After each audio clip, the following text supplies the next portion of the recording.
for political services rendered to Chauncey M. Depew during the time he was president of the New York Central Railroad Company and the Republican leader, Mr. Goldstein was promised any position in the New York Central Railroad Depot he wanted for the acting of it.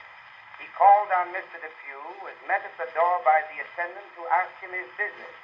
Mr. Goldstein said, "I want to see Mr. Depew." The message was taken in. Mr. Depew said, "Show the gentleman in."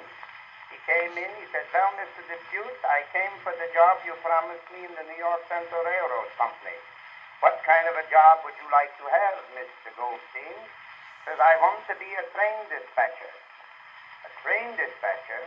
What is your idea of a train dispatcher?" "A fellow that walks around in the depot and calls out the trains." So they got him a blue uniform with brass buttons on, and they put him to work in the New York Central Railroad Company's depot. His first day on the job. All aboard, train was going in the west. For Albany, use ticket. Syracuse, Rochester, Buffalo, Indianapolis, Chicago. Who wants to go in the west? Who would like to go in the west? Just then a fellow came up and said, "I beg your pardon, old man. Could you tell me when the last train goes to Buffalo?"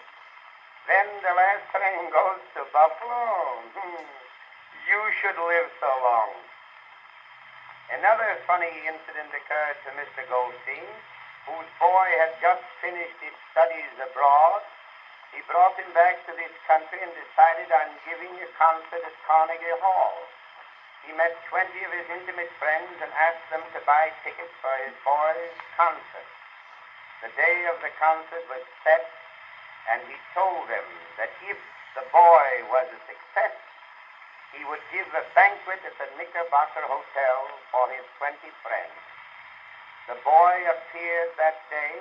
He was very nervous. He sang off key, broke down in his song. In fact, he was terrible.